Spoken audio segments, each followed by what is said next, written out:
The views expressed on this Turnbuckle Tabloid live stream or Turnbuckle Tabloid podcast episode do not reflect the views, thoughts, or opinions of the Rageworks brand, including the Rageworks podcast network, Rageworks content partners, advertisers, and affiliates. Viewer and listener discretion is advised. 5, 4, 3, 2, 1, 0. All engine running. Liftoff.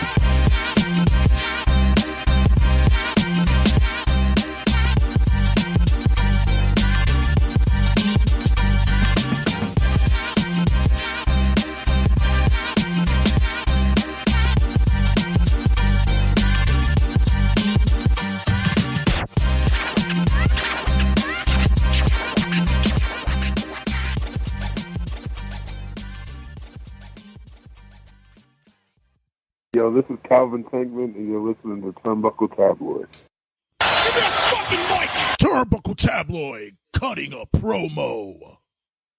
What's going on, everybody? My levels is good. Levels is good. Gotta hit y'all with the pun for today. Big pun. Cutting a promo this week, ladies and gentlemen. Cutting a promo this week. Do me a favor, when if you want your comments to be seen just on the Facebook links or whatever links that's available, just click on that link that's there so I could see your comments, that your name is there. I can see that your name is up. All right. So I'm not guessing because I would have to go back and forth to see on my phone or who you are. So just click the link so I can see your name pop up, and it helps you out greatly for answering comments and all that stuff. So you guys can be part of the show. I want you guys to be interactive. Yay. Like for instance, if, I know that's Ben the Brit. I know that's my guy because of, our relationship. And of course I am the mayor of Mooklin. So I know that's him, but for everybody else, just click the link so I could just see your name pop up on the comments, and, I could share, like, right. So, for today's cutting a promo, this evening's cutting a promo, I wanted to wait. I actually wanted to air this episode a couple of days earlier, but since the announcement of WWE's sale, and I wanted to get more information on it, plus what's been occurring afterwards, I felt as though that maybe I could hold off on the episode just a little bit longer. Pay attention to the episode this week as well. Download, subscribe, be a part of the Vibe on all podcasting outlets for Turnbuckle Tabloid. Just be sure that you guys show the love. Yeah. But I wanted to get more information about this and what's going to be upcoming for the promotion after WrestleMania. Check out this episode for more on our WrestleMania review and what our thoughts were for the biggest event of the year. I'm kind of on the fence about what is possibly going to happen with the company. If you guys want to call in, that's 315-371-4367. That's 315-371-4367. So I'm kind of on the fence of what's going on, because after such a fun, entertaining, and probably the best WrestleMania we've had in some time, we're now on the next evolution, I would say, or next level of WWE. And I was really excited because I was thinking that now with the way that things were going, we were seeing a progression from the creative side. The fan base was gravitating to the promotion. We had fans who left by the wayside and decided to return and come back because they heard some good things. I was kind of excited to see what was going on. We then finally get the news that WWE was sold to Endeavor, who is the parent company of UFC, which also has Companies such as William Morris, IMG, and other companies under their umbrella. They were sold for $9.3 billion. $9.3 billion. So, which by the way, I think they overpaid. It was immensely overpaid. The New York Yankees, the most recognizable sports team in history. You can't go anywhere in the world without somebody having a Yankee hat on or some kind of paraphernalia. And they're only marked at like about 6.5, 6.6 billion. And you're going to tell me that WWE is worth $9.3 billion? Okay. I guess the big selling ticket was the fact that WrestleMania looked and sold very well. I'm on the assumption that Endeavor is looking at wrestling in the long haul. That wrestling invests in itself, pays for itself. Merchandise wise, marketing wise, ticket sales, revenues, and such. It's proven that they outdo themselves. But then you start hearing, what is Vince McMahon's role, the old man behind the wheel? What is his role going to be? So I believe they have him as executive chairman of Endeavor, which to me says that he's still involved with WWE. But if he's the executive chairperson of Endeavor, tells me that he's overseeing both companies, which is interesting. Nick Khan will still stay on board as the president of WWE, and we have Triple H as the quote unquote head of creative. Head of creative. I'm looking at the first the purchase as of the if you guys watched the conversation they had on CNBC, which was a lot of talking heads, executive nonsense. I was still thinking that, okay, all this is just talking heads nonsense. This is just business and shareholders nonsense, that it's way above our range as viewers. But 1 second, I get a call. Turnbuckle Tabloid, who's this? It's the Moog. The Mookmeister. What's going on, sir? The Moog, nothing. I just thought I'd call in, and I don't know exactly what we're talking about because I just got home, but I thought I'd give a call and kind of give you guys a little bit of the Mook for a little bit. See how the show's doing. A little bang for your Mook.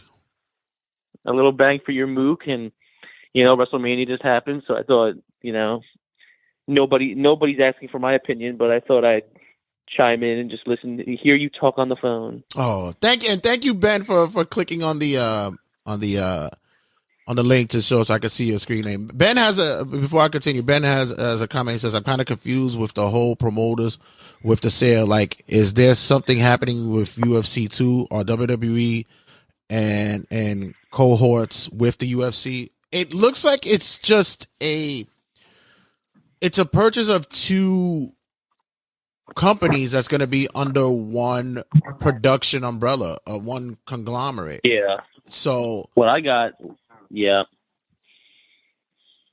What I got from the deal is that they're still going to be separate, but they're under they're just under the umbrella of that company. They're not going to intertwine in any way. Like, you're not going to see Dana White versus Vince, but they're under the same company, and they're going to just work to make a lot of money together. So I don't think that factor is affecting anything on screen. Well, okay, so I'm gonna look up the company itself, right? Because like I said, you're working on changing the name. Right. They want to work on changing the name and such, right? So as per what Endeavor has, basically under their umbrella, it's like I said, they have William Morris, which is a big talent agency, IMG, which is another agency and such, and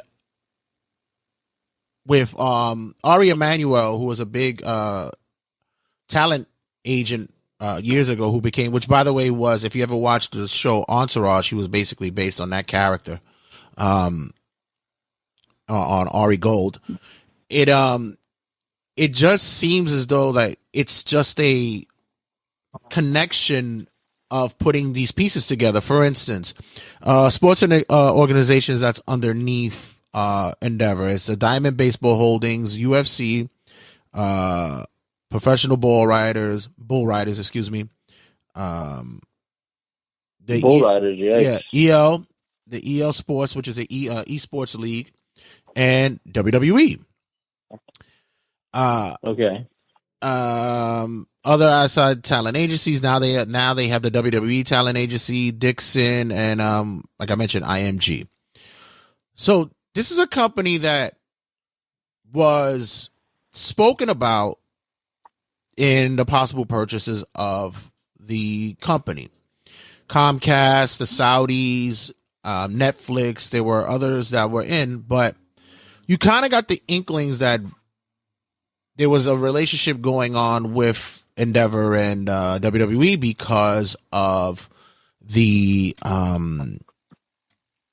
the sightings of Vince in certain arenas. He was at the UFC shows and shit. You saw him pop up here and there.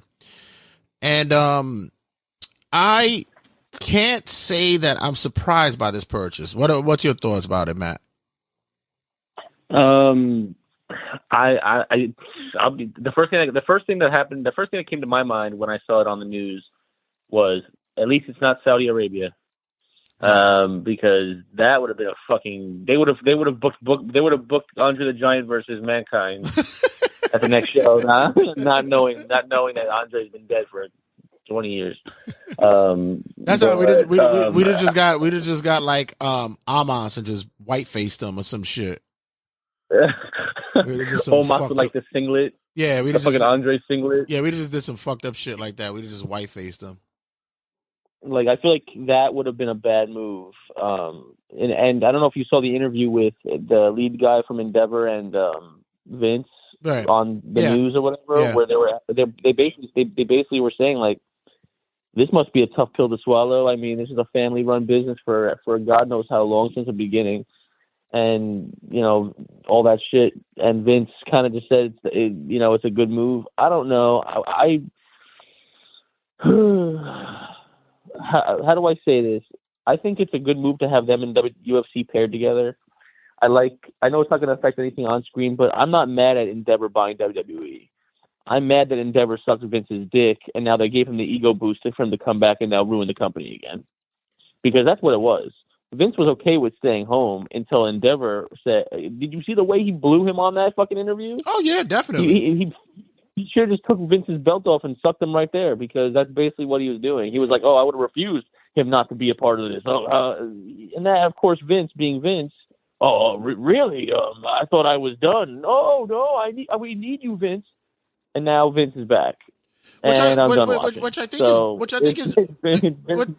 think that's bullshit anyway, because first of all, for CNBC, there's basically just a business network. So they, that whole bend over and tickle my taint while we discussed this quote unquote purchase or merger was that kind of reasoning for to have that conversation. Yes, Ben. Right. Who knows? Conor McGregor might end up in WWE at some point in time. It's a logical thing. Listen, UFC has been WWE light anyway, except that their fights are legitimate. There's no taking that away from it. They basically sit there and they've promoted themselves, especially with their press conferences, the way that they shoot their vignettes and their video packages and stuff. It's very WWE. So I'm not I'm not mad at any of Now, that. let's be completely honest here. You know for a fact UFC, the beef between the two people, that shit's fabricated. It's a draw money. I don't give a fuck what nobody tells me. Oh no, of course. At the end of the day, they fuck. So, like you said, it is WWE light, but at the same time, yeah, Conor McGregor coming to WWE makes sense, and that's like, it kind of follows suit like Ronda, Shayna, Matt Riddle. He left UFC and came, so that's a fair statement to make.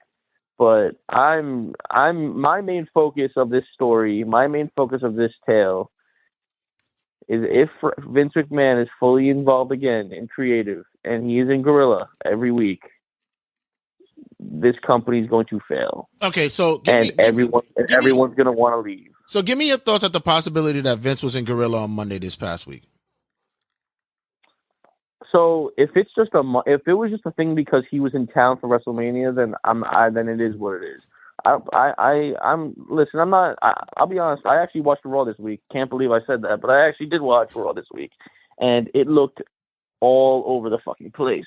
And then you started getting the news about shit getting scrapped last minute, and Triple H maybe being held back of what he really wanted to say or announce, and Vince scrapped Seth Rollins' promo. And once I started hearing that kind of stuff, I got scared. And granted, we are, at the time of this recording, we are not on SmackDown just yet. And I think that's going to be the tale. That's going to be the big deal for me. If it was just Vince putting in his third cents after the announcement and whatever, because let's be honest here, that was probably the worst Monday Night Raw after Mania I've ever seen. No surprises. Your big surprise was Riddle. Whee!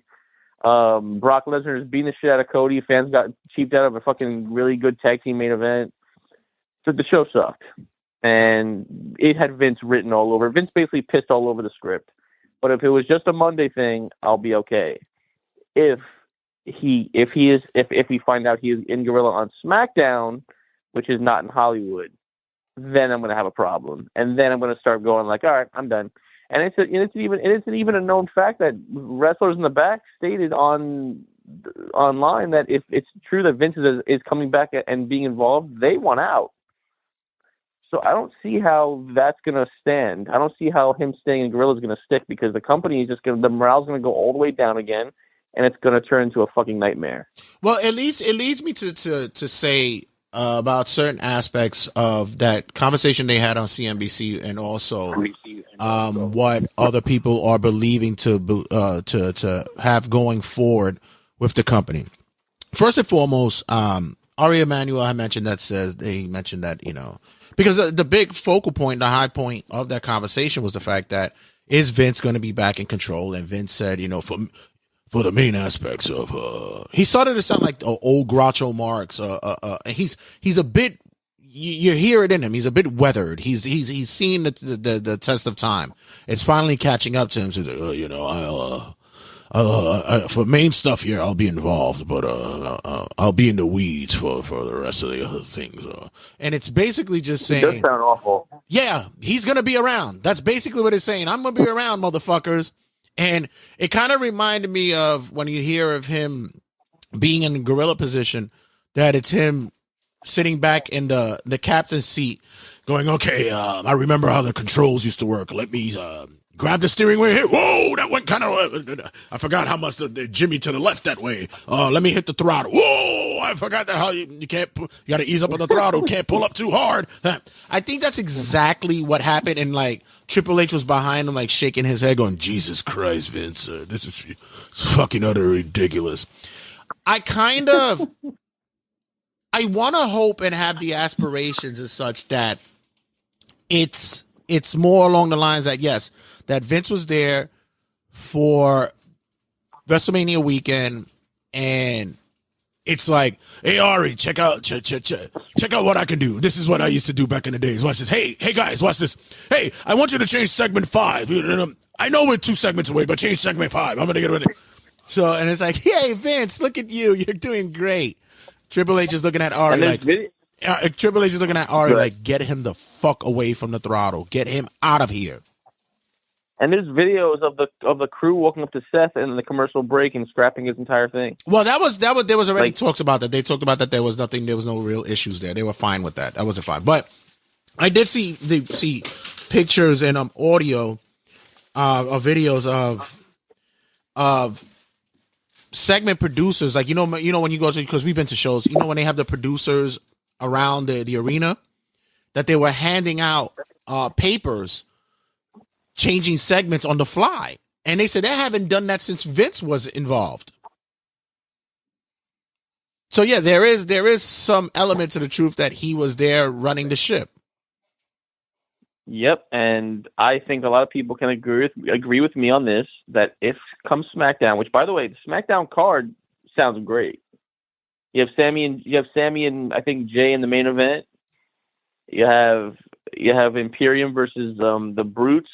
The card looks good, and the card actually looks like Triple H did the card this on SmackDown. So I think it's important for us to see the next couple of weeks, because I don't think that we should judge the future of the company based on the Raw after Mania, because I do think that was just Vince being in Hollywood with the announcement.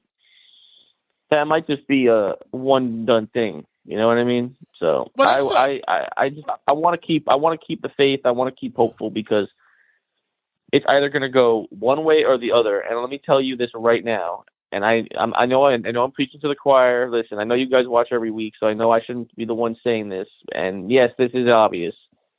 If it's confirmed, if Vince walks on this stage and goes, "Yep, I'm back in creative," it's done. It's done.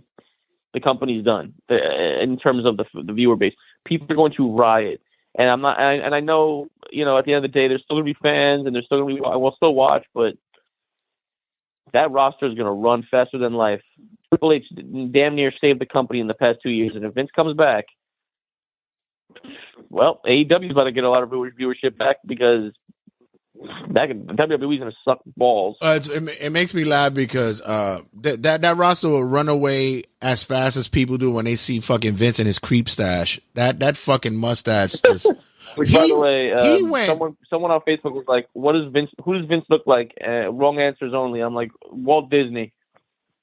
He looks like Walt Disney. He looks like the general. I don't even want to. I can't say that. Mussolini. He got Mussolini's look. He's like, he looks like Mussolini, Walt Disney, and what's his name? What the fuck's his name? Tony Stark's father. Harold Stark. Harold Stark. He looks awful. Two fascists and one industrialist. It's like. Did you see the TikTok I sent you of the radio show host flaming his stash and he couldn't stop laughing? Yeah, and it's funny because he said that shit looks drawn on. there was a show, I forgot the name of the show. I believe it was on Nickelodeon. It was it was years ago, and the girl, the lead character, the girl had pink hair, and the villain of it, he had like that kind of same mustache. It's fucking weird that he actually came back, hair dyed, mustache. Like I said, he looks like an oil tycoon salesman from like the fucking from like the 1880s and shit. He's I'm looking to buy your plantation. Would you like to sell to me? It's so bad. Well, that, and then the other aspect is I'm hoping that it's one of those things to where, like, A, like you mentioned, that he's just there for Raw, and B, that although Ari Emanuel kept saying this is the synergy of the company, with WWE and UFC and Endeavor, we're all in the same flywheel, and we're looking to put together a great flywheel of companies and conglomerates in which the flywheel can move on, because the flywheel is the bigger flywheel, because the flywheel is the flywheel of the whole business flywheel. So I'm hoping that all that is just huffing and puffing, because at the end of the day they'll say, all right, we gotta get this fucker out of here. We gotta keep him busy. So since he's the executive chairman, executive director of Endeavor, if that's what it is now, I'm hoping that they say, hey, Vince, we don't need you to be at Portland on Friday. We need you to fly to Saskatchewan because we have a UFC event coming up and we need you to be the face for that. So can you do that? We need large promotions, large promoting. Whatever you need, Ari, whatever you need. That's what I'm hoping for. I'm like, I saw the ego boost on that interview and I just wanted to jump off a bridge. Like, But that's all huff and puff, smoke and mirrors I can't believe this.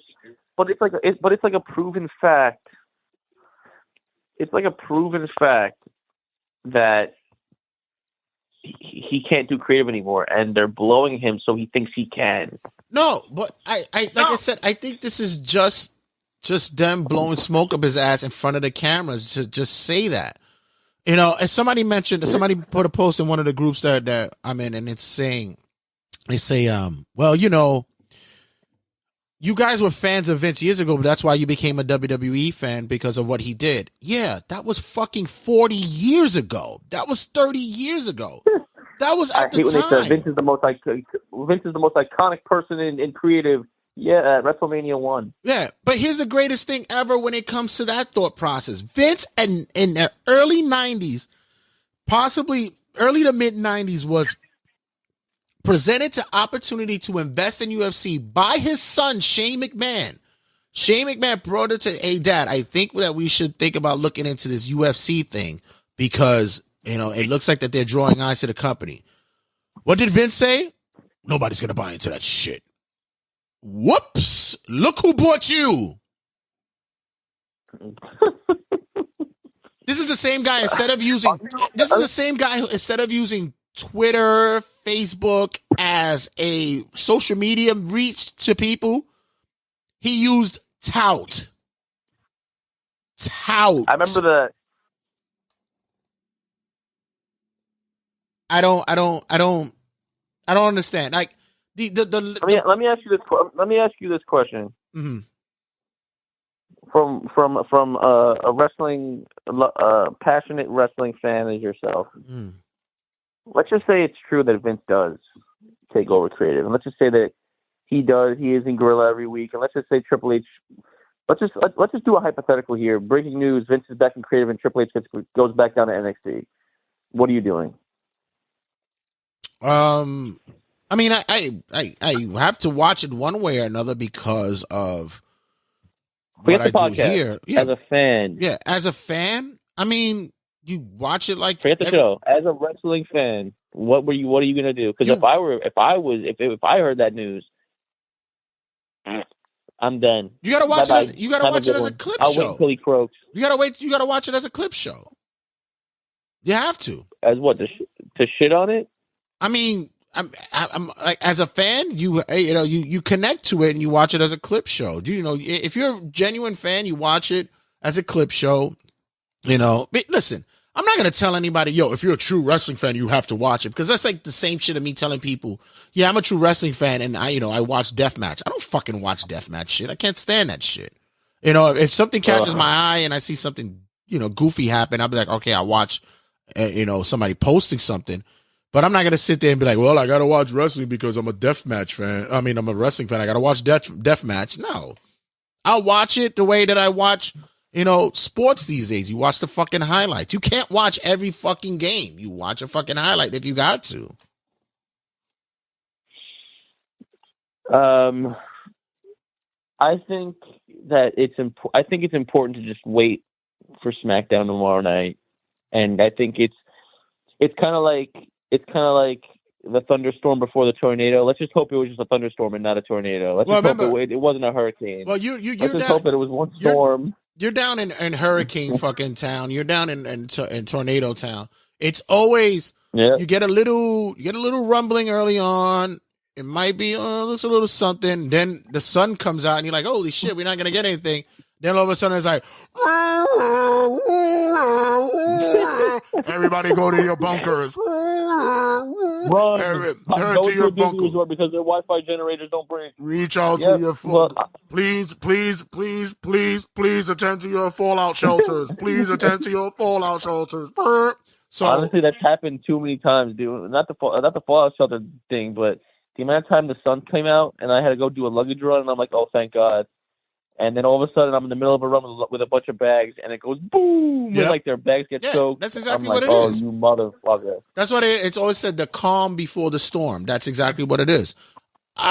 So you fully expect Vince to take over? You think that this is his comeback story? At this point right now, I can't call anything because, like I said, this happened immediately with. Because we already knew the cards were lining up that they were going to be purchased. You just was trying to figure out who. For it to happen immediately after Mania, it was like, okay, this happened. Then we get the interview to, the everybody shining each other's ass, laminating each other's fucking ball sacks. And it was like, okay, whatever. The real telltale story is how it plays out from here on out, because I love, and here's the part of the interview that made me laugh. Ari Emanuel, he mentions is that from a year ago to today, numbers are up, right? So it goes, okay. Who was running the company a year ago? Vince McMahon. Well, running creative. It was Vince. Running creative at that time. Vince McMahon. Unfortunately. Who was running creative until this date? Triple H. So if the numbers went up, viewerships went up 7%, 6% on their shows from a year ago to now, who gets the praise for that? Not Vince. Better be Triple H. The only thing that was very innovative in the past 10 years, and I say this wholeheartedly, the only thing innovative in the past 10 years that Vince McMahon was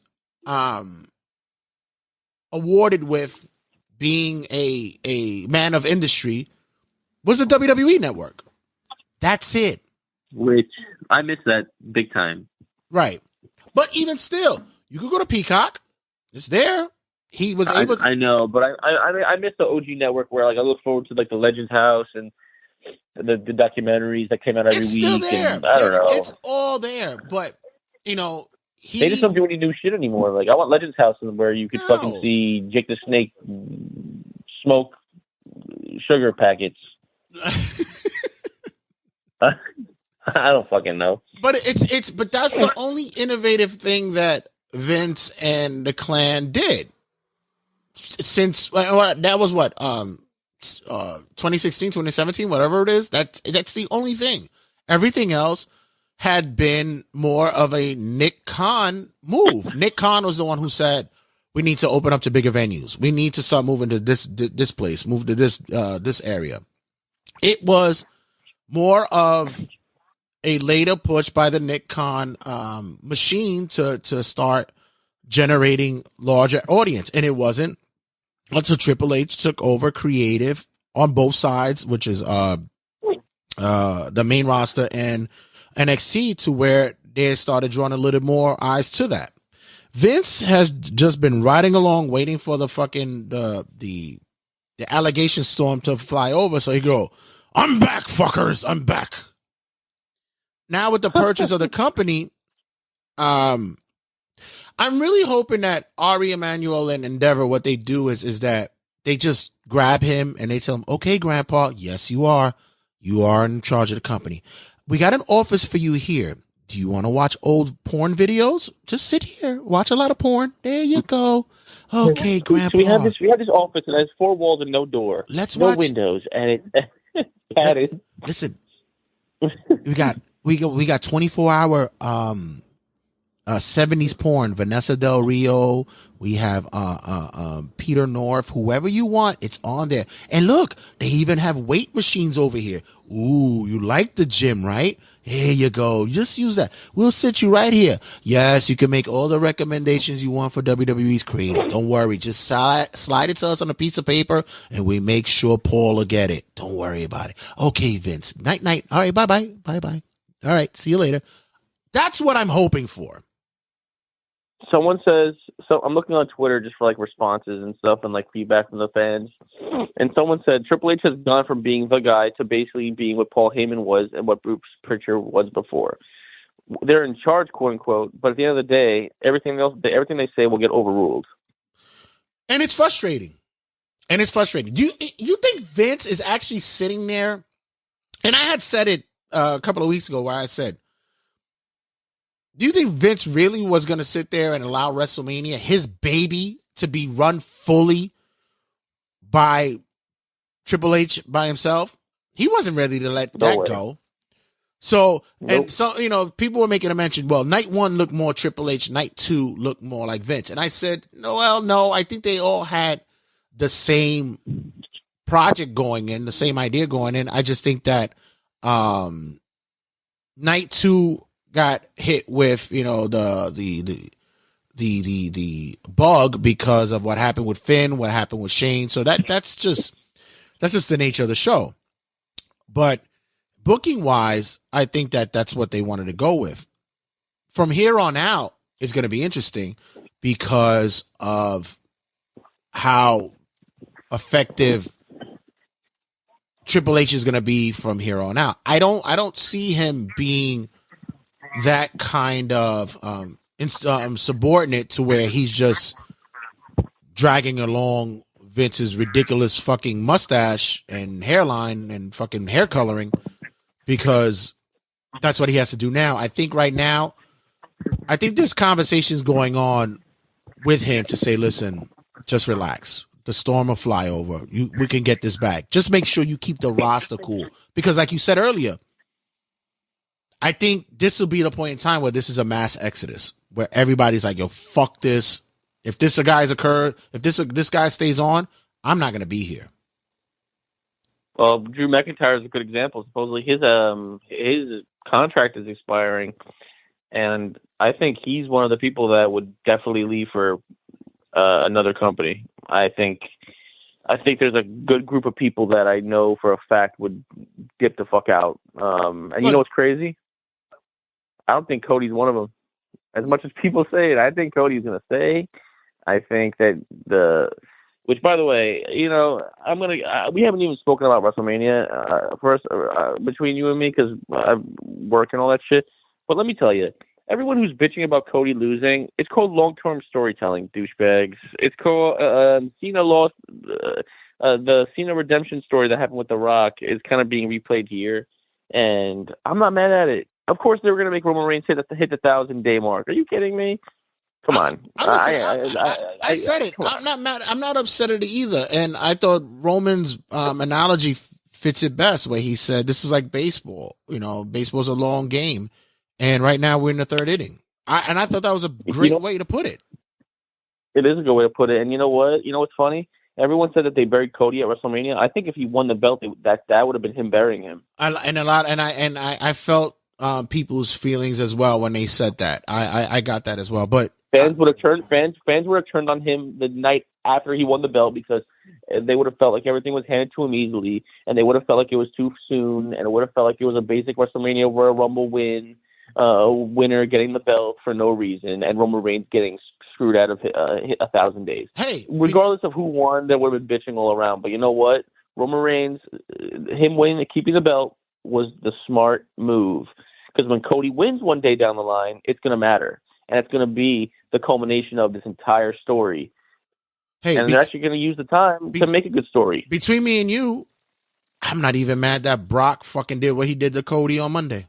I'm not. I'm not either, because I like heel Brock, so I really don't care. And I prefer heel Brock. And I see where it's going and how that made a significant statement to look at. Oh, you think Triple H forgets? He never forgets. It's not about that. And I was telling people before, I said the biggest thing that Cody respects about the business is long-term storytelling. And you know why? Because that's what his father did. His father had great underdog runs for championships. Harley Race, Ric Flair. His underdog runs lasted a couple of years. And him obtaining that goal was phenomenal. We've seen the videos of people carrying him on their shoulders and such. But he never really had long title reigns. It didn't matter. It really didn't matter. It's the storytelling and how it unfolds. So with Cody now having to start from the bottom, now we're here, makes a lot of sense. But just to close it out, I do have an idea that can possibly work, and it's basically what I wanted to, the miniseries I started on TikTok, but I stopped because I was like, what was going on with the Vince shit and all the ridiculousness that was going on, and I said, you know what, fuck it, I'm not going to invest in this. But the thought of Vince coming back in creative, the thought is, what if this is a work, right? This is throw it out there. And you and I, we hate that bullshit. We want legitimate shit. But let's think about it like this. How would you book this as if it was a work? If the Vince was a work? Right. So the news outlets, social media saying that Vince is behind creative and all that, right? Let's say that just as Triple H did on Monday Night Raw, he comes out on Friday and he says, I know what you guys are hearing ever since the purchase of WWE through Endeavor and such, that, there's going to be a lot of changes, but between you and between me and you, the WWE universe, nothing will change. From here on out, we will still be the flagship company, and we'll provide you with the company that you've grown to love in the past year. And then you hear, no chance! And Vince comes out, and it becomes a promo in which Vince and Triple H discuss business properties and what can happen from here on out. So me saying is, what if this can be a storyline in which Vince and Triple H are fighting for control of the company? Then they would win the storyline of the year, because that would draw numbers, that would draw seats, and that would be big. What more of a good storyline would it be that next year's WrestleMania, we will get the match that we wanted this year that we'll see for next year, which would be Roman and Rock.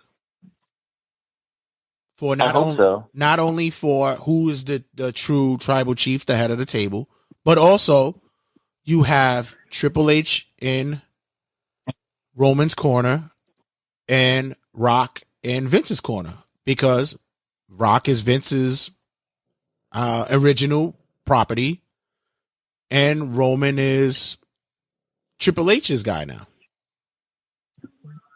That would be awesome. I think that would be real cool. And then Triple H wins and Vince officially retires and it's done, storyline wise.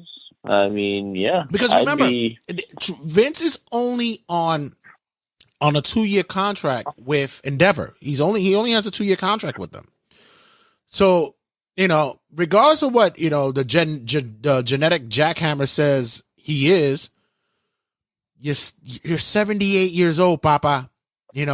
Those hours in which you said, I only sleep 3 hours a night, that shit don't happen anymore, man. That shit stops. And regardless of how you say you are in the gym or whatever, you can't be flying around the country as much as you used to.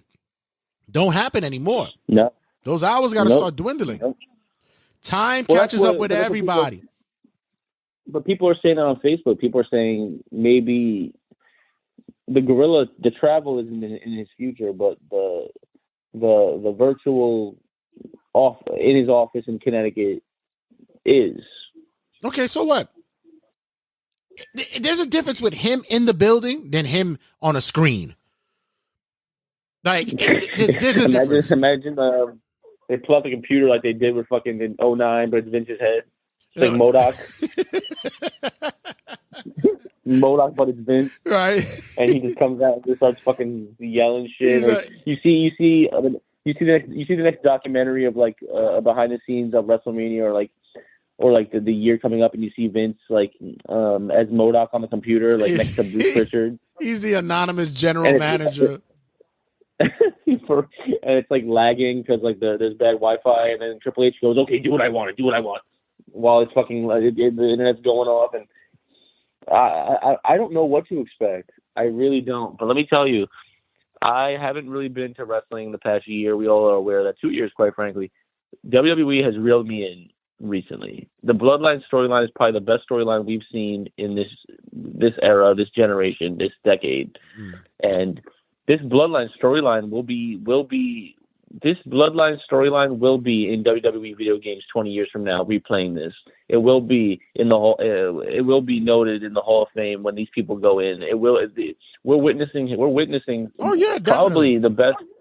We're witnessing one of the best storylines I've seen in my lifetime with WWE, and that's saying a lot because I mean you know what I'm saying. That's a big deal. Yeah. And it would be a damn shame.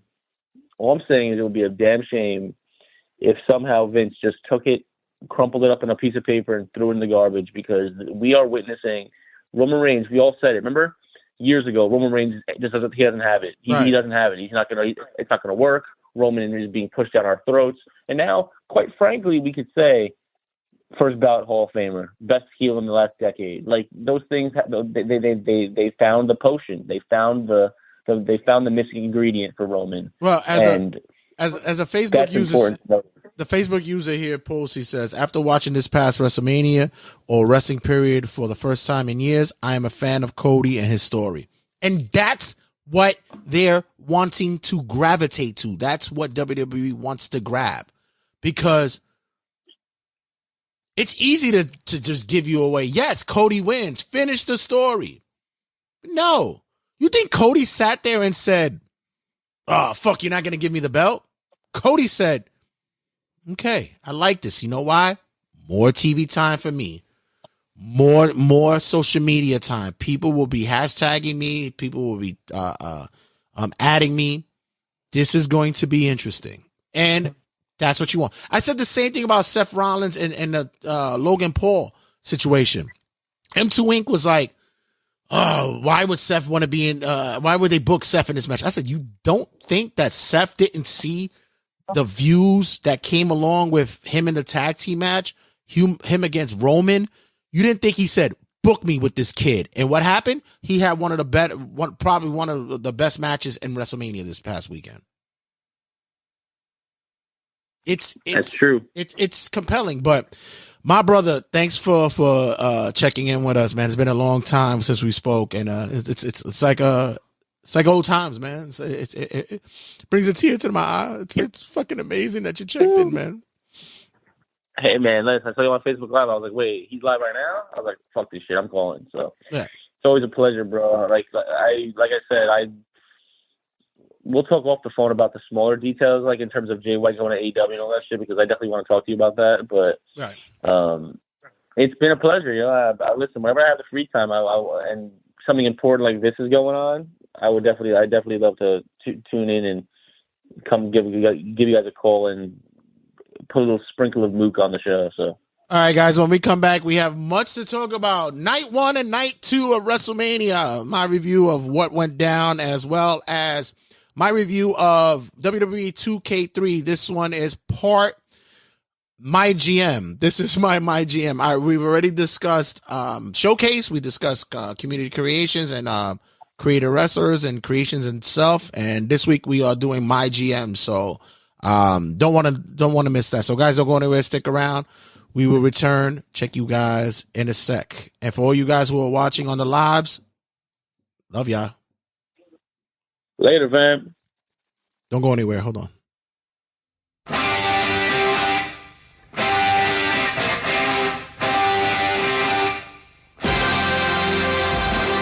WrestleMania 39 is finally in the books. And I honestly have to say, before anyone or anybody who enjoys wrestling, and even if you're a WWE hater, there's no way in your mind that you can say that this WrestleMania was horrible or atrocious or anything.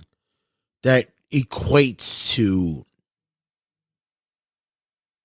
bad promotional pay-per-views. There's no way.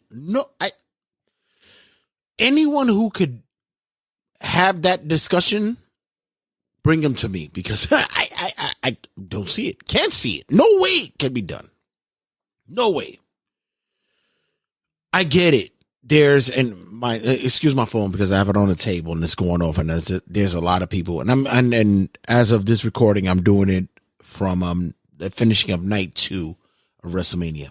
And usually I would sit back and wait a couple of days to do this recording, but because of the intensity of the weekend and how much I've seen in the response of the audience, I had to do my reviews and my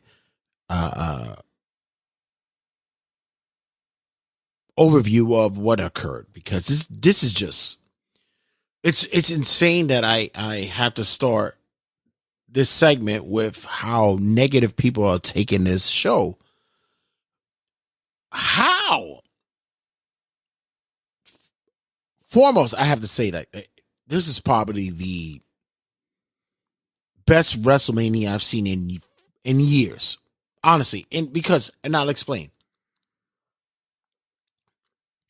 We usually get a match here, a match there, which puts over a Mania. We usually get a storyline that helps to put over a Mania. We usually get celebrity appearances and certain instances that are put over a Mania, a moment that puts over a Mania. With this year's card, there was no way for them to fuck up. You couldn't fuck up. There was no way that anyone on this card could drop the ball. And I think and I feel that with the outcomes of what occurred, if you weren't satisfied because your favorite wrestler didn't win, you could honestly say that the match that they had made sense. It made something. For me, I'm always the pessimist when it comes to Mania, because honestly, you never know what can happen. This is the year now in which that I sat there and was optimistic, because I said, you know what? The old man isn't really driving the ship anymore. So maybe, just maybe, this is going to be something great. Then the thought process came in, which is, shit, he's already messing around in the back. He's already behind the curtain doing business dealings.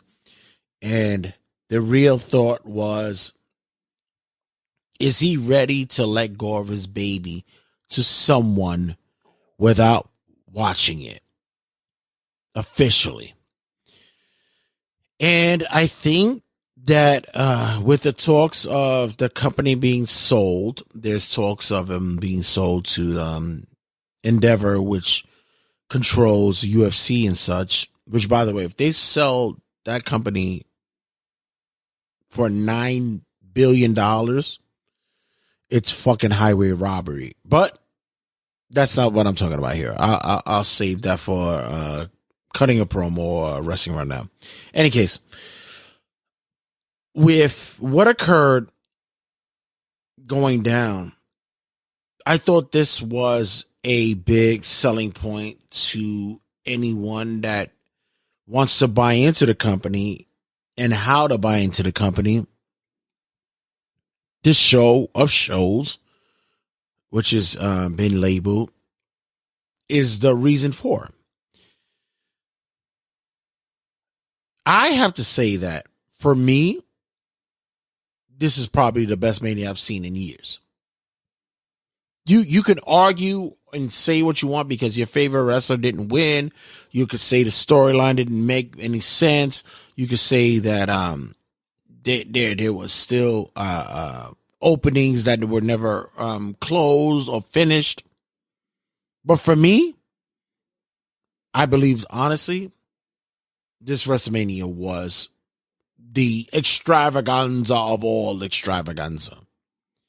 And here's why.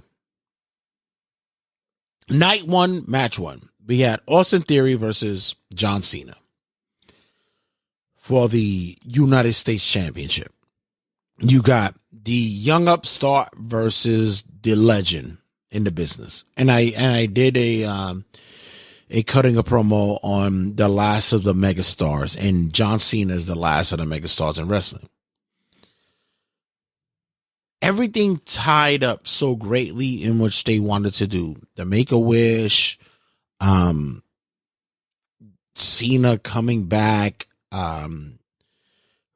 during the Raw segments, just downgrading Theory and such. And Theory being Theory, which it should have been, was work him as a heel, work him to win by heel tactics until finally he pulls out his finisher and gets it done. And people are going, wow, did we don't get the mega kick out, a false finish with Cena? And with the thought process is no, because one, Cena's older, and two, he knows his role as a wrestler to pass that torch. Give it to him. Give him that moment. Let it happen. Made the most sense as possible. So Austin Theory gets a win and retains his title there. Then we get the men's WrestleMania showcase with the 4-way tag team match. Street Profits, Braun Strowman and Ricochet, Alpha Academy, and the Viking Raiders. Fun match. Was fun. You didn't really expect much because there was not any. There wasn't really anything on the line, but you didn't expect much. But athletic wise, and for everybody doing what they do as wrestlers, made sense. And I think that the real spotlight came in that match was to Chad Gable. We saw him work. We see him often do that. On SmackDown, we saw what he can do there as well. And on that night, it showcased him and Montez Ford, which is that we already know what it is. I'm excited to see what the reset looks like, or the new season happens in WWE to push those guys forward. I think that was done purposely, especially once Gable gave the German to Braun Strowman. It basically told the story of what could occur. We then got the 6-woman tag match with Trish Stratus, Becky Lynch, and Lita versus Damage Control. I actually thought Damage Control should have gone over in this match. Don't know why they didn't, but this was basically one of those matches that I said was like, okay, it's one of the cool. What happens? Yeah, whatever. I thought this was just a match that Becky and Lita could. Becky and Bailey could go in the back and say like, yay, we had a match with legends. Ooh, cool. Other than that, it was okay. It was cool. Whatever. We then get the match, the Mysterios match. Father versus son. This has been a long story that's been captivating the crowd. And I've been saying here on the show for the longest is that man, Dominic has shown and proved his skills, mic wise, personality wise, charisma wise, for like the past year or so, and it's just been resonating to the audience to say that we can't stand this kid. But tonight took it to another level. We on this side really wanted him to do the Eddie Guerrero entrance, because it's like, yeah, I wish Eddie was my father, I wish Eddie was my papi kind of thing. But when they did the video package of him coming out of jail, and then him in a paddy wagon coming out, and he had the mask on, I said, this is fucking great. It's fucking awesome. There was I couldn't top it. I was like, fuck this. This is awesome. This is amazing. Because it fits him perfectly. And then we had Ray come out with the lowrider, playing Eddie's music, and with Snoop and all this shit. Probably one of the best, if not greatest, entrances in WrestleMania history. I'm sorry to tell you guys, both of them. It was they killed it with that. And what even made it better was the match. I knew that this match was going to be something special. The involvement with the family, Dominic throwing the drink in Aaliyah's face. What I didn't see coming was the Bad Bunny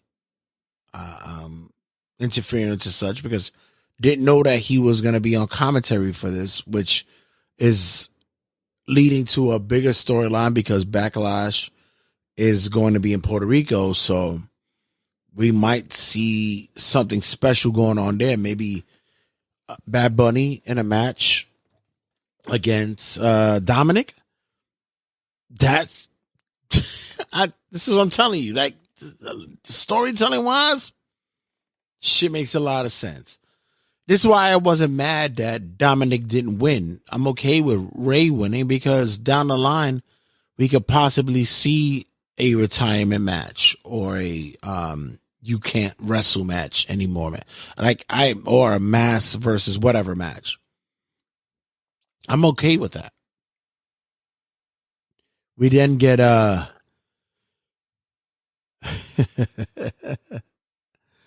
we get the Rhea Ripley versus Charlotte Flair. And many were sitting there saying that, they shouldn't main event this. They shouldn't main event this. And after they did this match, many people sat there and said, why didn't they main event this? Both these women showed their ass on this night. I would have to say that it was a really, really good match for them. And it resembled a fight for me that these two women had. But there was a lot of telling in this match that also said that it was a wrestling match. For me, the climax was the slam that came off the turnbuckle on Charlotte from Rhea to finish the night. That gave it to me. And I was like, great night. great night for the women. Great night. Honestly. I really, really believe that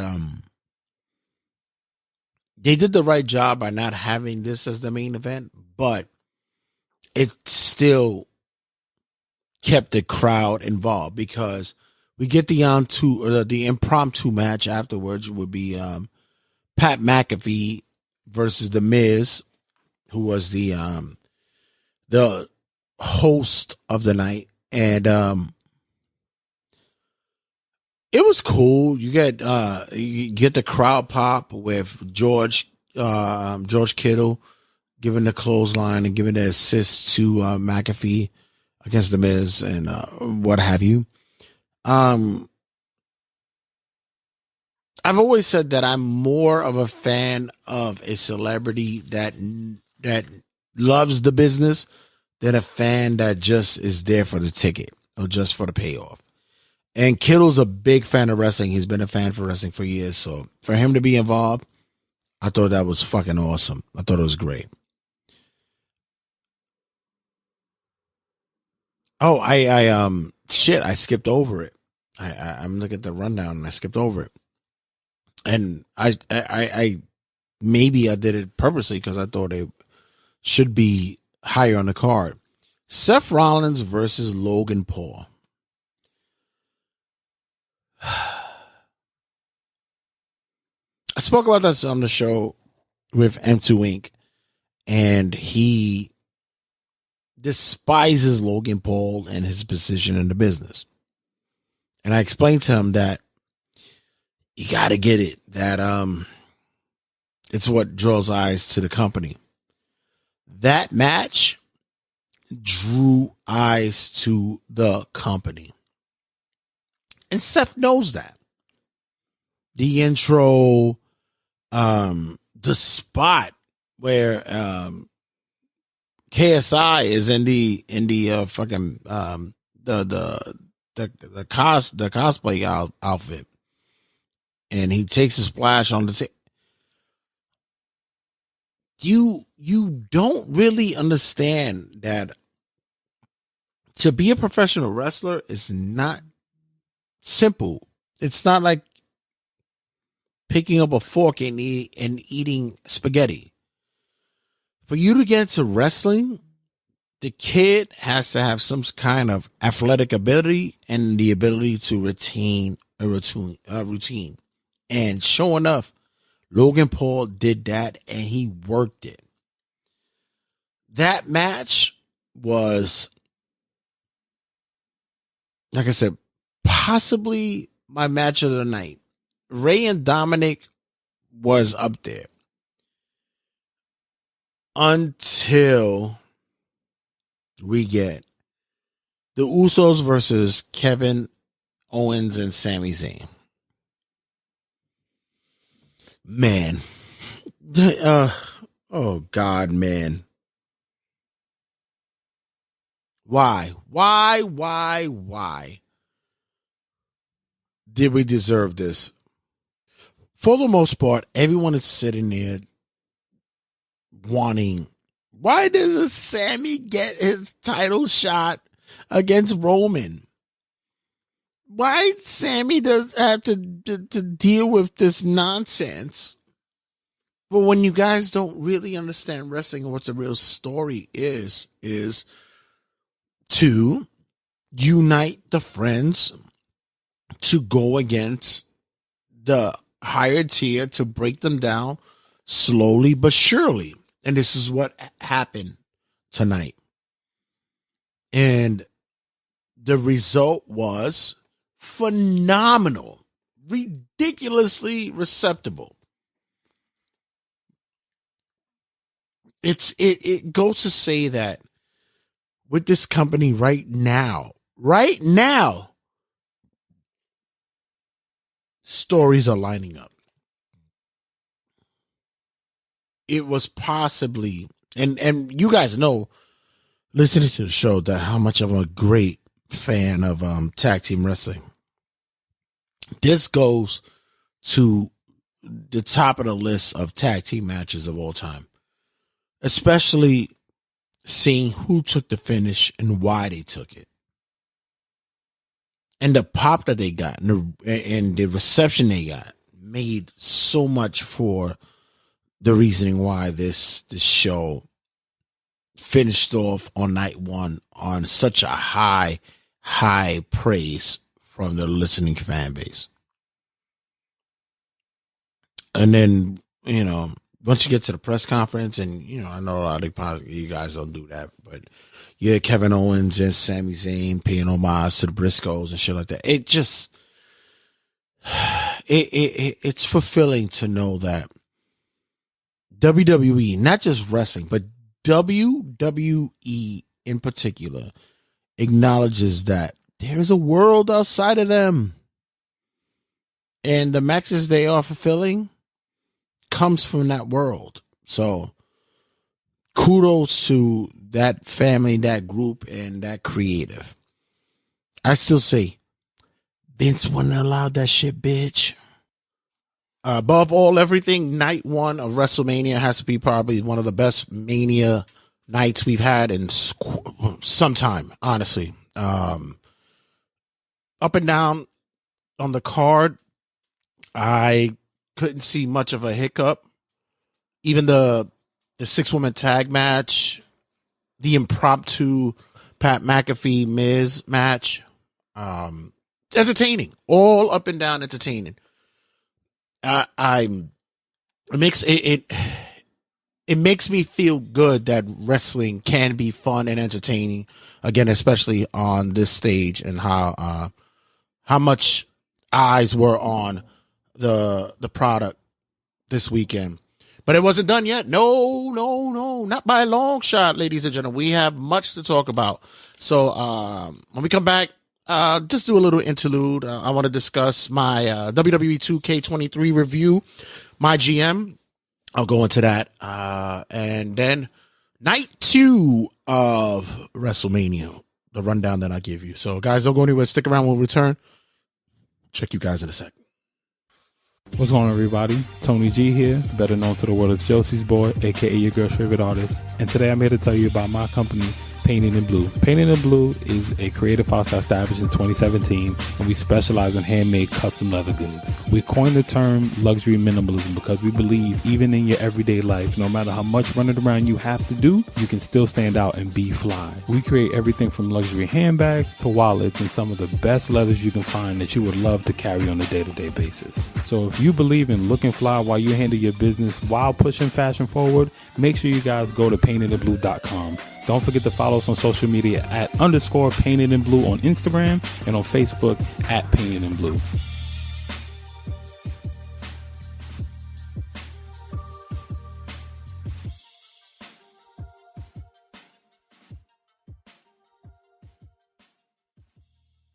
What's going on, guys? This is Leo Rush, the new House of Glory Crown Jewel Champion, and you're listening to Turnbuckle Tabloid.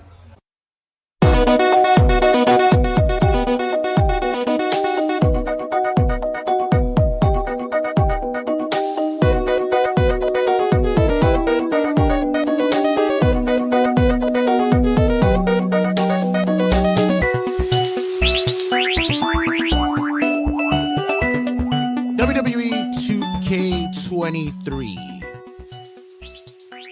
I'm having a blast playing it. I'm enjoying every aspect of it so far.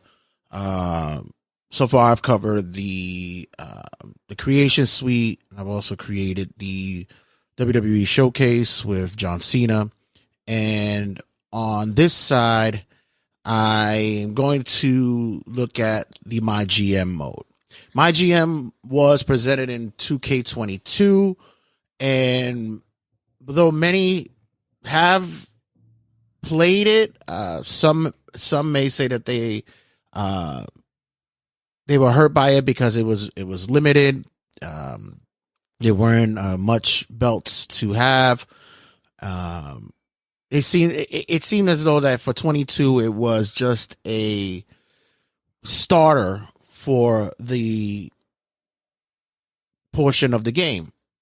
And this year in 23, that was changed. They opened it up a little bit more, and it's a little bit more vast. You're able to compete against other individuals, and there seems to be more of titles that could be used. New GMs have been added, such as Kurt Angle, Tyler Breeze, Xavier Woods, and each of these individuals are given their own power-up cards. For instance, one could be that you get to sign a legend for free. Another could be that you can you don't have to risk injuries. There's a lot of cards that could be played in this mode to help build your promotion. I didn't play in 22s because once I heard it was limited, I was like, okay, I'm going to stay away from that. So this year I was able to go into the game with fresh eyes, and the mode was intriguing to me. I had to play it. I had to restart it a couple of times, not because of any glitches or anything, but because I wanted to gain a sense of how to, to run the promotion. And you get 4 matches per show. You're also allowed 3 promos per show, and you're able to build your roster. There's the opportunity to not only use your created wrestler as part of your promotion, but there's other local jobbers and such that you can use as well. So that helps with the building of your promotion. Also, there are other intricate modes, aspects of the mode that you can use to help to build up your company. You have to earn money to make money. There's stipulations that you could use, gimmick matches as well as tables, steel cage, and such.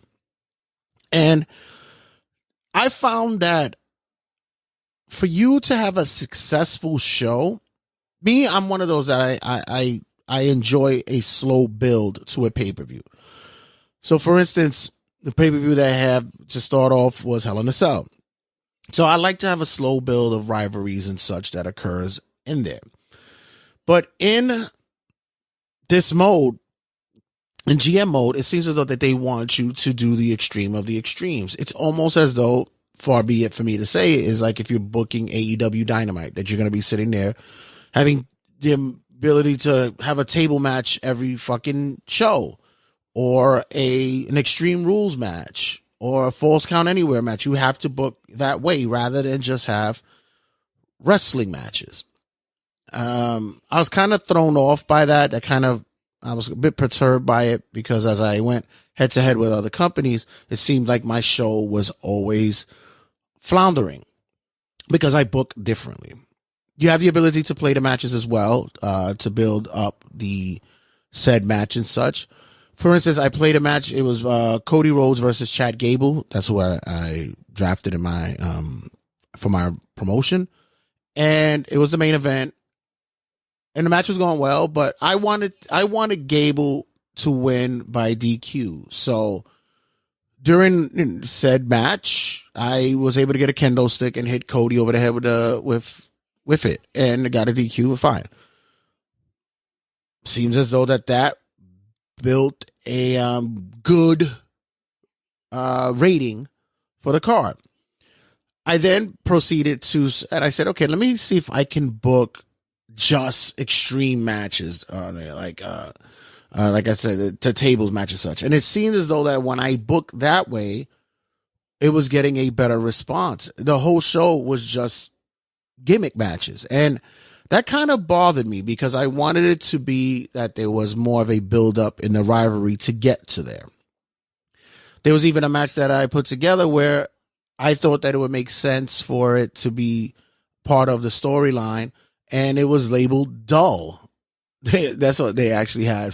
That is a rating.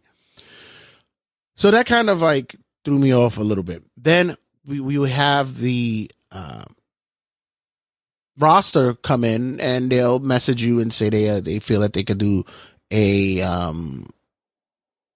formulation of a tag team, and you could actually agree or disagree with it. Or if you had someone interfere in a match, that person could message you and say that they want to get revenge on that person. They want to set up a match. So, for instance, I had Xia Li attack Shayna Baszler during a match, and Shayna Baszler messaged me and she says, hey, I'm looking to get revenge since she interrupted my match. It's time for me to get my payback. I want to get a match with her within 3 weeks. And you can agree or disagree. You can say yes, or you can say no, I have other plans for you. So that helps with the progression of being able to score more money for your promotion. Also, Triple H gives you certain objectives for you to accomplish. With those, you get bonuses with that. I thought they were cool, but some of them were a little bit outlandish, like having your least likely, your least attention grabbing high flyer in the main event match. And I go, why would I do that? I mean, it doesn't make any sense, but okay. I would think that you would have to build them up for that, but I guess not. All right. So, but those are certain objectives that you have to do. Other than that, I can't compare it to 22, but I can't say that I can play this for a while. I think I could get into this. I could get into this, this mode. I could see myself, moving away from my universe or my rise and sliding into GM, picking it up and seeing if I could, out GM the other guys that's on there. So I think I could have a little bit of fun here. It does has its hiccups, and it's not perfect, not in the long run, but for now I believe that this could be a good time filler, and possibly, just possibly, we'll see some updates, if not this year, in the next game to improve on this mode. This could actually be really good if it was a mobile game. Even if you didn't have to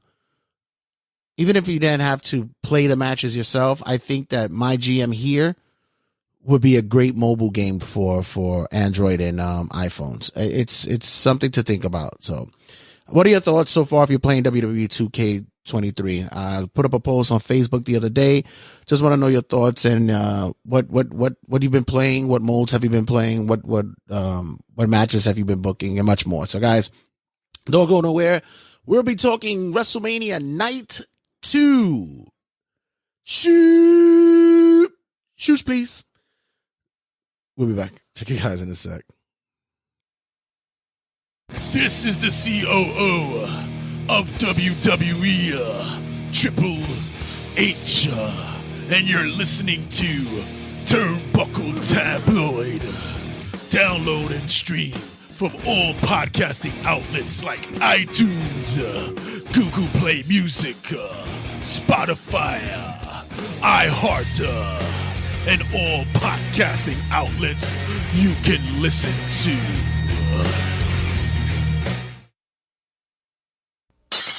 Breaking news. As of this recording, it has been announced that WWE has been sold.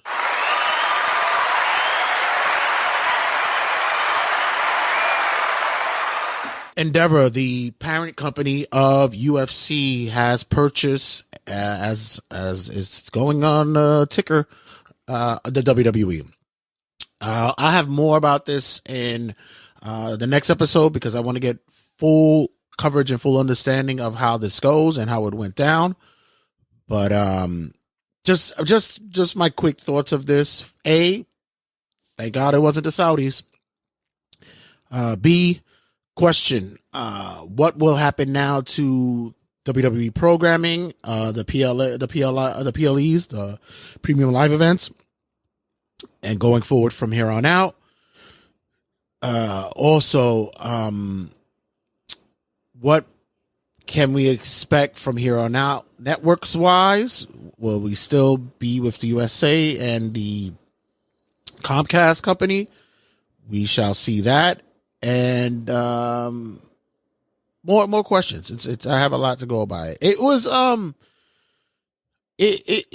you look at it in the cards, you could tell that it was leaning towards that way because it seemed to make a lot more sense, seeing that Vince was going to a lot of UFC events, rubbing elbows with those guys, and the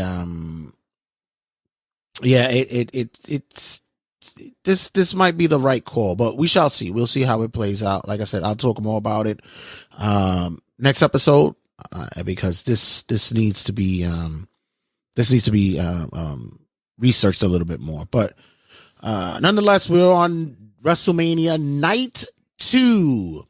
after the fantastic night that we got previously. We were on night 2. Was pretty shocked by the opening of the night, the curtain jerker, Amos versus Brock Lesnar. Gotta say, Brock did his thing, man. He put the big guy over, put the big man over, and Omos didn't do bad either. I thought it was a very beefy match. It's what you expect. This wasn't going to be high flyers in the building. I laugh because my nephew, Mark Bays, was in the building watching night 2 with me, and he was shocked by the fact that bear hugs were being used. We haven't seen a good old bear hug in years. So it was to start the match, and I said it. This match will not be a barn burner 10-minute run, I know. And just as I called it, we got it right under 5 minutes, 4:55 to be exact. Brock Lesnar is your winner, and good way to start the show. It's good to see that Brock was ready to get on his plane and fly the fuck out of there as fast as he could. We didn't get the women's WrestleMania showcase, the Fatal 4-Way Tag Team match with Liv Morgan, Raquel Rodriguez, Natalya and Shotzi, Chelsea Green and Sonya Deville, and Ronda Rousey with Shayna Baszler. If I'm going to say what was the lowest of the low of all of wrestling during WrestleMania, it would be this match. Not because the women didn't show up. Sonya looked good. Chelsea looked good. Of course, Natalya and Shotzi did well or whatever. It's just how they played off Ronda Rousey and Baszler, especially Ronda. Ronda, she doesn't care.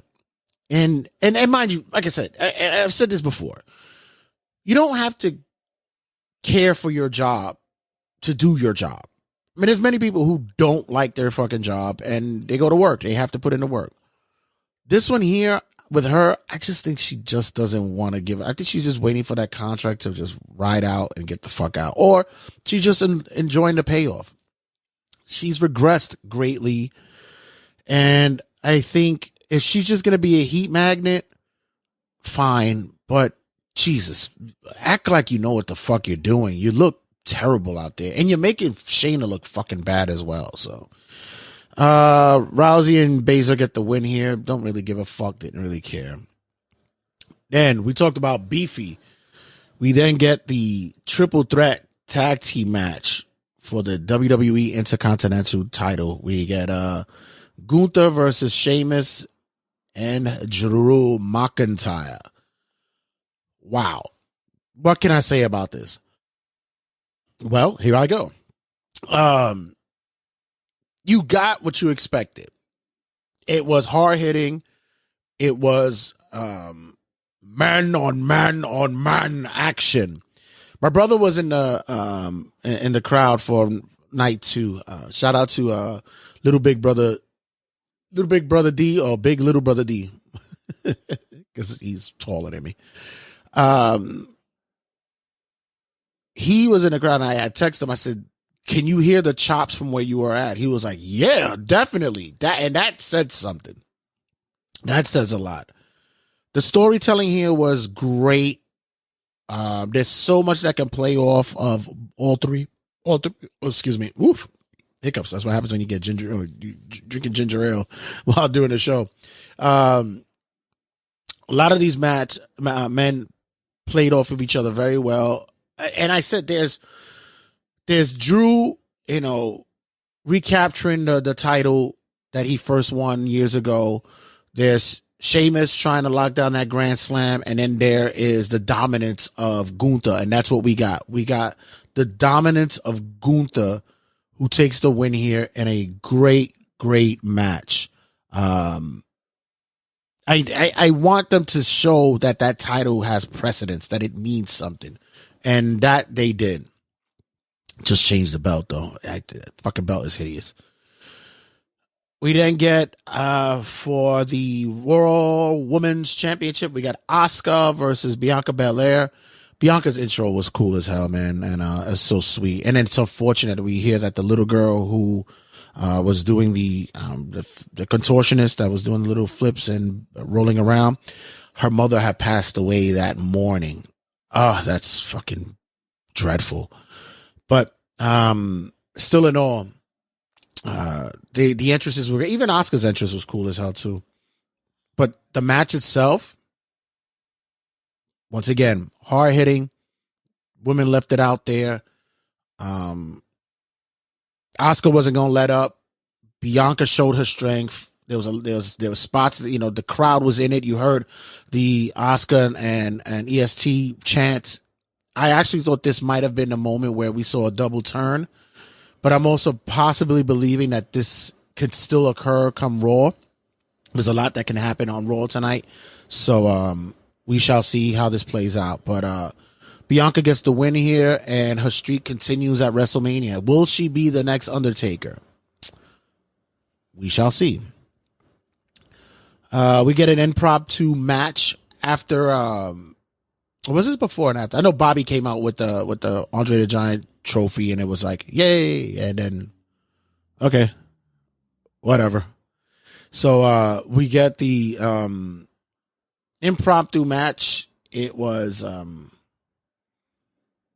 The Miz once again gets thrown into the fire, and out comes Shane McMahon. It got a big pop. Everybody was happy to see Shane O'Mac back in the building, and ring the bell, says Snoop, and not even 20 seconds in, Shane gets injured, blows a quad, just like Daddy. Daddy blew two quads. But this was a really bad look, and it seems as though we was gonna get a lot of boo boos on this night. But yeah, they improv very well. Once they were able to get the call of what was happening, they were able to roll Shane out. I believe that was in the cards anyway, but they had to rush it, where Snoop got involved, and Snoop puts out Miz. He drops the doggy doggy elbow and gets the win for that match. I loved how they used Miz this whole weekend here. Miz is a company guy. He's a good guy, and I really believe that he's underappreciated by the fans, and I think that Miz has to get his roses, man. It's great to see that this guy is with the company, and he's going to be another one, future Hall of Famer, well deserved for all that he does for the business and what he's done with the business and with WWE. Kudos to him. We then get the Hell in a Cell match. We get the Demon Finn Balor versus Edge. Another intros that were phenomenal. When Edge came out, I thought that he had I thought he was like Destro from G.I. Joe. He had like the silver head and shit. I had to look at it again. I was like, what the hell? But he had a cool look with he had the wings. He had the black wings on. Real nice. We then get, of course, Balor coming in. Phenomenal. Of course, I love the belts on his head and the long spikes that was coming out of his head. The match itself, and I have to tell you guys, especially you guys on the social medias, you guys are shits. Can't stand you fuckers. You guys give this match problems and wasn't really a fan of it, but yet didn't understand what happened and what was going on for it to go all that way. I'm going to say that the match probably would have gone longer or could have gone longer or been better if it wasn't that, what was it that happened? That Finn took a ladder to the fucking head. It was an unfortunate accident that occurred. He actually had his hands up to block it, but the step got right between his hands and split him right down the fucking middle of his head. Fuck. Once again, they played it off well. Edge was able to kill time. Doctors made the assessment. They were just making sure that Finn wasn't concussed. But man, if you guys got to see the images, I shared it on the Facebook page and on the Instagram page. My Lord, that shit looked gnarly, man. Oof. Easily got to be 50 stitches or staples. Got to be. Easily. But the show went on, man. The match went on, and I got to give it to them. They tried. Due to circumstances. Edge gets the win here. I know a lot of people wanted the Demon to come out and win this one, but this was the coup de grace, pun intended, of this story. It has to be this way.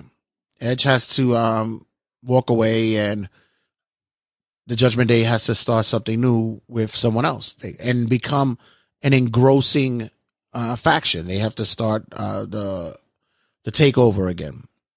So I wasn't too upset with Edge taking the win here.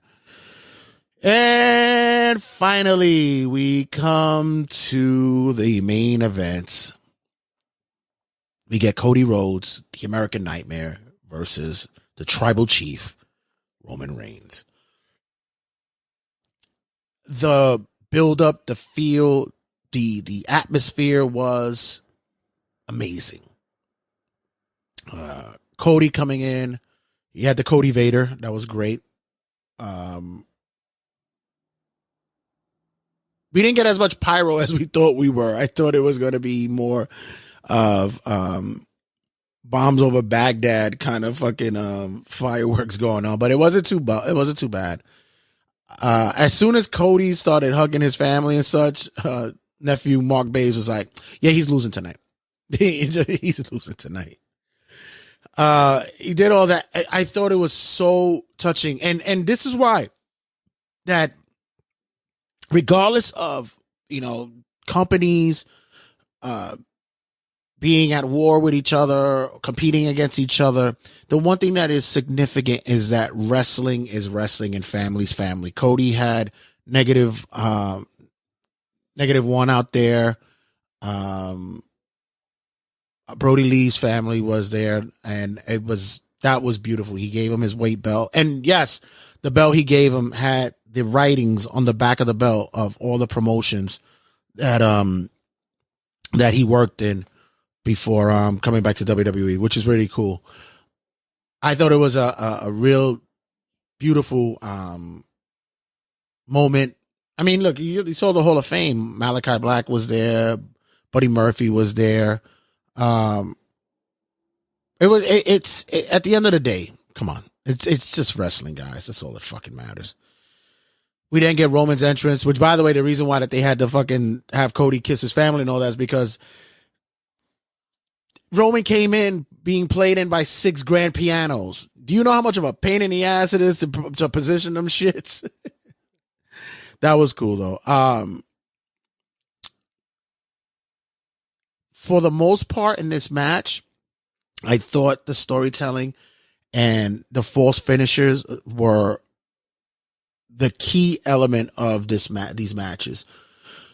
Cody pulling out the pedigree was such a fucking beautiful tribute and paying homage to Triple H. And I know everybody was like, the game never forgets. But even still, there was so much going on with the match. Solo getting thrown out. But yet, even with that happening, there's still such a great build there. And we get, Usos. Everything just seemed to hit on all cylinders for this match. Finally, Solo was able to sneak back in, hit Cody with the spike, and Roman gets to finish him off for the 1, 2, 3, and your winner and still undisputed Universal WWE Champion, your Tribal Chief, Roman Reigns. I know a lot of people were upset about him winning. I wasn't. I had Cody winning. I had Cody going over, but I think this is compelling story once again. I think there's still much to go on here. We're gonna get Roman at 1,000. We'll get him 1,000 days as champ, and I think that starting on Raw, we will see the next chapter of storytelling, and we can get Cody's build up again. We'll get it there. I really do believe that playing the underdog is Cody's liking because he gets it from his dad. Someone asked me about how was Dusty as a wrestler, and I said Dusty was a great wrestler, but Dusty was also great at the story. He lived the whole son of a plumber and, being the underdog guy, having to fight from underneath. You think about it, Dusty won championships, but Dusty didn't really hold championships for long. His story was the comeback story, playing the long game. And I see Cody doing the same. He wasn't able to really do that in AEW because he X'd himself out from challenging for their main title. But here, he doesn't have to do it because here, they're doing it for him. They're giving him that long story run. And him losing tonight didn't hurt anything. In fact, we still can see marquee matchups that we want to see down the line to build Cody back up to dominance. So I don't see him losing here as a problem. And Roman getting the win here actually just proves to wrestling in a whole that the long storyline, the long game actually still captivates an audience. So that's going to wrap up my thoughts on WrestleMania Night 1 and 2. Just in closing, I have to say, fucking phenomenal. Honestly. And I think the reason why the deal finally was signed, sealed, and delivered to Endeavor for the purchase of WWE was because of what happened at Mania. Not to say that the talks weren't anywhere on the table. That was no. But just to see the pageantry, the spectacle that it is, the way that the fan base was out there in droves for at LA. My brother even told me that it was crazy how everyone out there, he hadn't seen LA like that, where everyone was just WWE wrestling driven. So that pretty much was like the sealing of approval for Endeavor to make this purchase. My opinion, I think they overpaid. That's just between me and you. I think they overpaid. If the numbers are right, I think they overpaid. So, what's your thoughts for WrestleMania Night 1 and 2? I thought it was fantastic. I think it was probably one of the best Manias we've seen in quite a while. Last year wasn't bad, but I think this year was the quintessential piece of storytelling that can now begin to shift to a new era of wrestling. It's a new year of WWE. So that's gonna be it for me, man. Guys, I gotta get out of here. I have sleep to catch up on and parenting to do. So for you guys, I hope you guys enjoyed your WrestleMania weekend, because we did. Shout out to the boys who came over. Shout out Good Dad Angel, Home Milk Mike, brother AJ, the Will, my nephew Mark Bays. Shout out to everybody who's been listening and carrying on and hitting me up. My boy Rob, Bender Britt, wrestling fan Frankie, all you guys who JV Lewis from St. Louis, all you guys who's hit me up and checking in, my guys who I put on the work, who I'm slowly but surely bringing them back into wrestling. My boy Frage and my boy Scotty. I hope you guys watched WrestleMania. It was part of your homework, dudes. But other than that, as always, catch us on the next episode. And as always, love you guys. Laters. 5, 4, 3, 2, 1, 0. All engine running. Liftoff.